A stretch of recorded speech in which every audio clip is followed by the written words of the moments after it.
returns to Part 1. Part 1. You will hear a new student on a short summer course getting information from the college receptionist. First, you have some time to look at questions 1 to 5.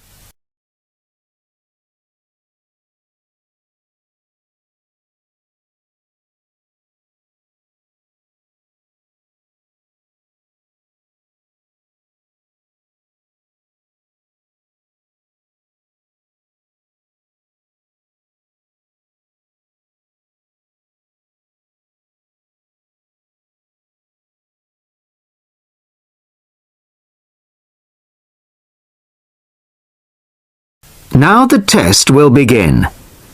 You should answer the questions as you listen, as you will not hear the recording a second time.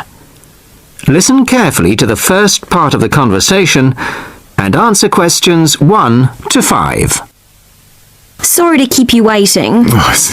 Okay, here's the information you need. On the first page, there's some info about the college, the facilities, the courses on offer, etc. Then, on these blue pages here, there's an outline of the social activities. You see there, okay? Yes. Now, this part of the booklet here, the yellow pages, that's the main program starting at 9 a.m. tomorrow. 9 a.m., okay. So all the new students will be gathering in Herville Hall at 9 o'clock. Sorry, where? Herville Hall. I'll spell it for you. It's Hervill, and then Hall for hall, of course. It's the big white building by the entrance. Okay, I've seen it. Right. Anyway, you'll be in there for an hour. First, the Director of Studies will explain the various courses we offer and the requirements for them. Then for the second half hour, the social organiser will tell you more about the social program and Saturday excursions. Is that all clear? Yes, I think so. Then where do I go after that? Yes, okay. After the talks in the hall, there's a break. And then at 11:15, go to classroom 4 to have a placement test. 11:45. This placement test is to find my level in English? Exactly. Then, after the test, all the new students are invited to a special welcome lunch. In the cafeteria? No, not for the welcome lunch. It's in a restaurant near the school, an Indian restaurant. Oh, okay. I don't think I've ever tried Indian food. Do you like spicy food? Yes, I do. Then you'll love Indian. Before you hear the rest of the conversation, you have some time to look at questions 6 to 10.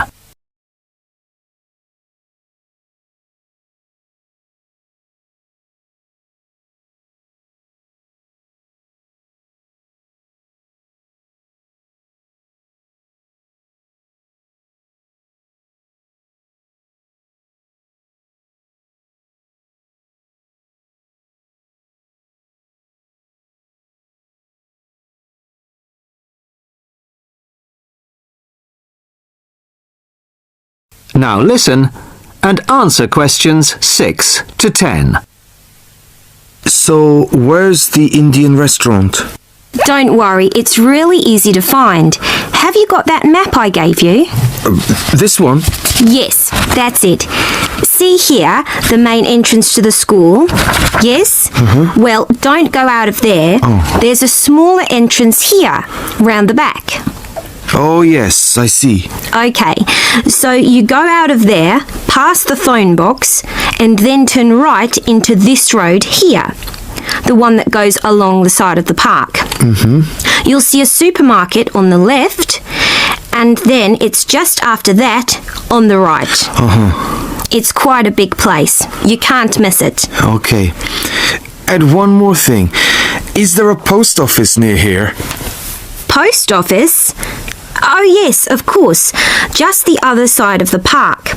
Go through the middle of the park and it's there by the park entrance. Thanks a lot. You're welcome. Oh, there's a good cafe near here too. Very popular with the students. Just there. You go out of the main entrance into Varley Road, then turn left at the bank, and it's at the end of the street. They do amazing coffee. That's great. Thanks very much. No problem. Enjoy your course. Thanks again. Bye. That is the end of part 1. You now have half a minute to check your answers.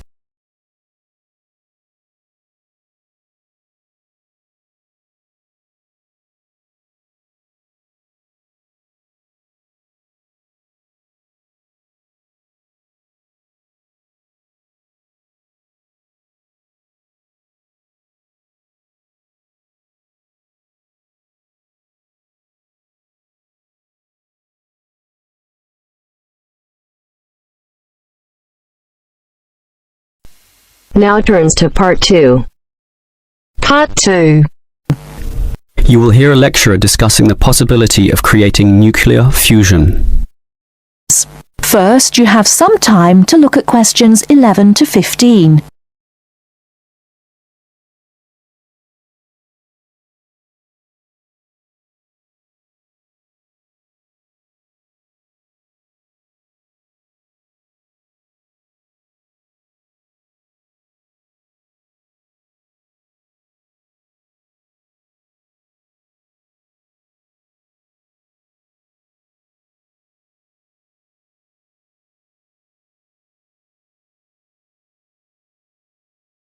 Now, listen carefully and answer questions 11 to 15. We look at the sun, a huge ball streaming out essentially limitless energy into space, and we think about how we need that energy here on Earth. Our oil reserves are running out, coal burning causes much pollution, and nuclear energy has many dangers.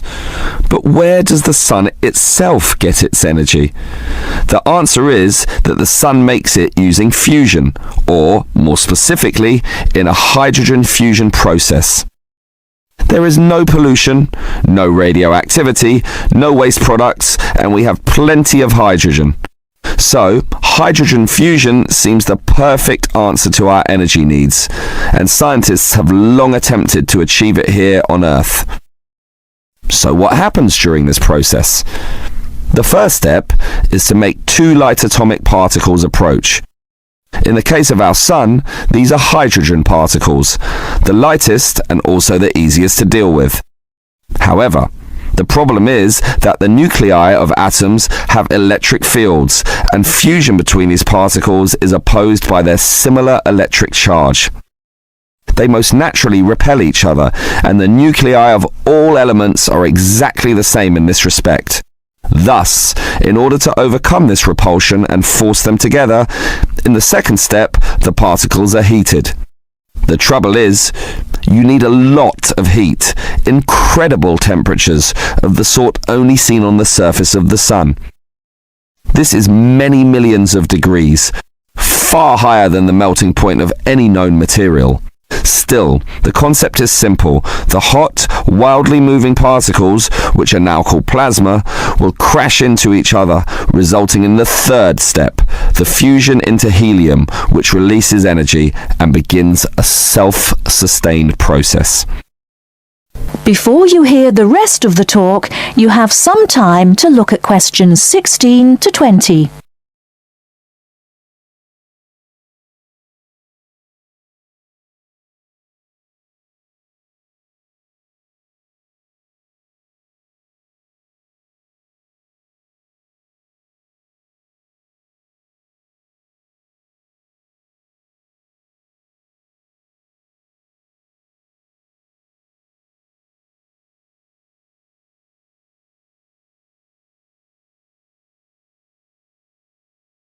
Now listen and answer questions 16 to 20.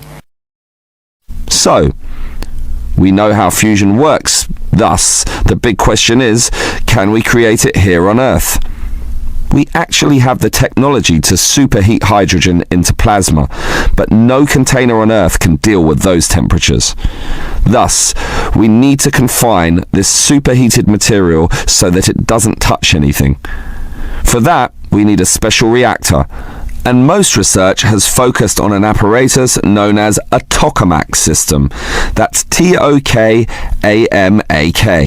an acronym from some Russian words meaning toroidal chamber with magnetic field. It's an apt name, since a very powerful magnetic field is used to confine and suspend the super hot plasma in the air so that it doesn't touch anything. This is possible only because this plasma has an electric charge, which interacts with the magnetic field. Of course, the walls of the fusion vessel will still get hot, very hot, and to avoid being melted, they must be cooled with a cryogenic system to intensely low temperatures. But now we are faced with the second problem. If we are to draw power from this system, the reaction must be continuous and controllable. However, when fusion begins, the plasma becomes unstable, and at these temperatures, that is a very serious situation. If we lose control, a disaster could result.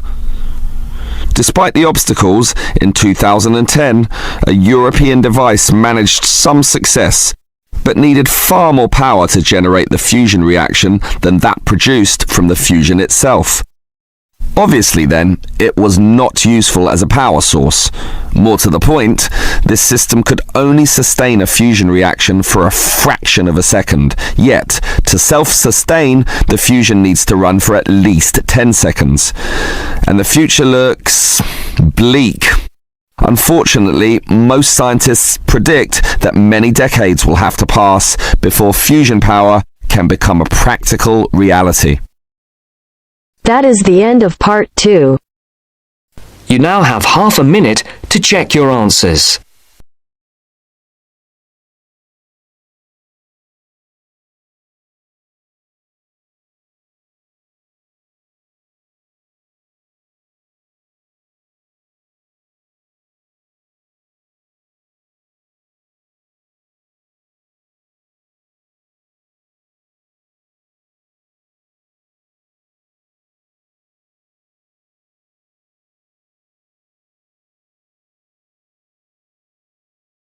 Now turns to part 3. Part 3. You will hear two friends discussing what to study at Mitchford University. First, you have some time to look at questions 21 to 27.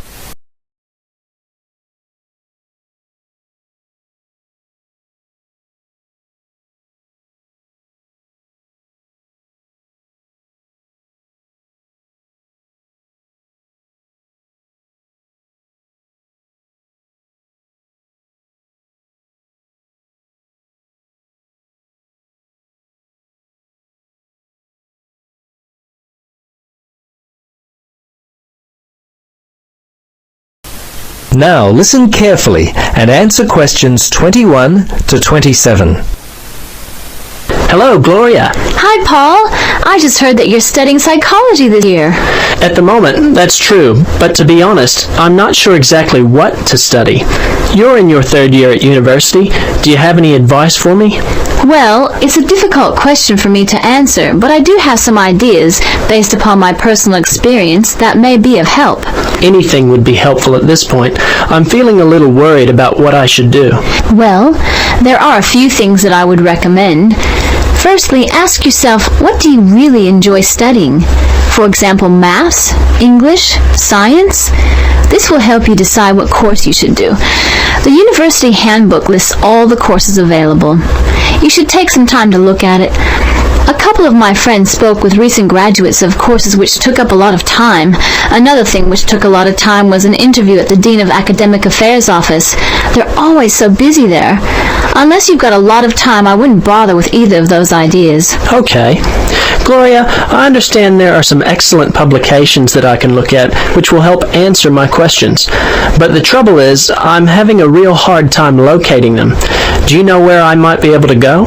Yes, I encountered this very same problem when I was deciding on what to study. I managed to locate a few excellent books that really helped me to decide what was best for me. Now, some of the details will be a little inaccurate.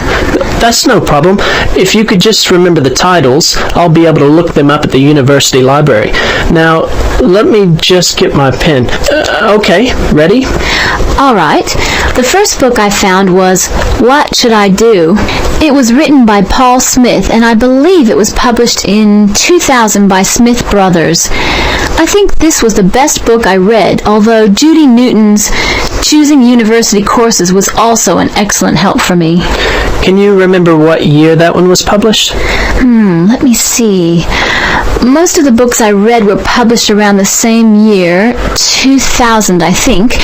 I can't remember who published it. I think it was Printers Limited. You'll have to check that one out yourself. No problem. This is just what I've been looking for. Anything else you could recommend? Yes, there was one other book which I remember because my cousin works for the publishers Brown and Tate.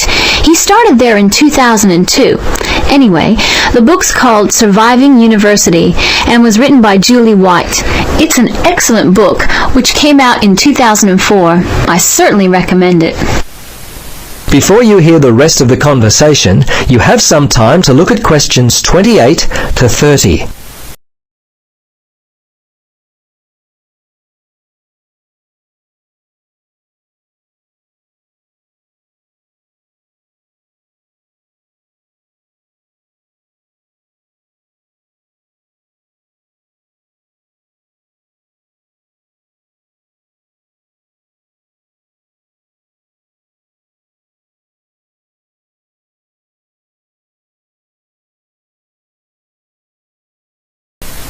Now listen and answer questions 28 to 30. Gloria, this discussion has been so helpful. I wonder if I might ask one more question. Sure. What would you like to know? Well, I'm wondering why you finally decided to study psychology. Well, what helped me to decide was my interest in working with people. I think that's what you've got to really decide in your own mind. Do people give you energy or do they drain you of energy? I asked my friends what they thought of my idea, and most of them thought it was a good choice. Yeah, you know, I think my parents or family members who know me well would be a good place to start. I think if you like to research subjects, you might prefer to work by yourself. That could help you to decide what area you should study.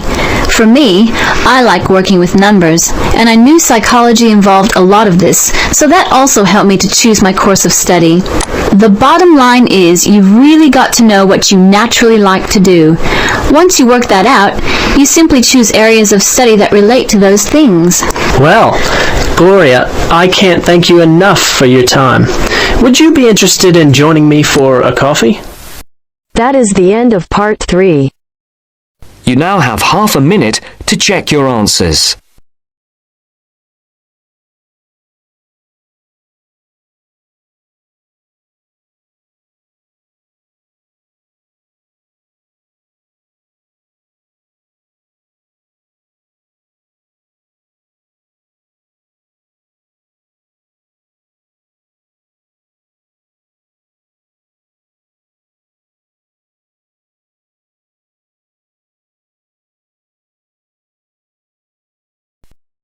Now turns to part 4. Part 4. You will hear a lecture about the Inuit Eskimos of Alaska and Canada. First, you have some time to look at questions 31 to 40.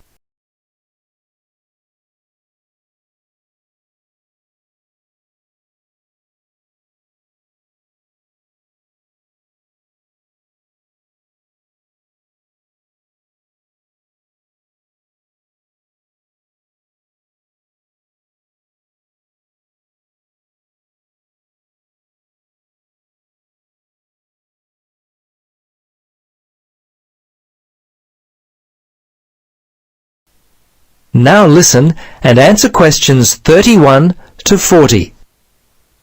Good afternoon. In our lecture today, we will continue our study of people who inhabit the northernmost regions of the world. Our focus will be on the native inhabitants of Alaska and Canada, the Inuit Eskimos. They have been called the native inhabitants, as the Inuit were the people who had most recently migrated across the gap between Alaska and Siberia. Distinctly Asian in origin, the Inuit, which is literally translated the people in their native language, developed their civilization in what is now the Bering Sea region about 1,000 years ago.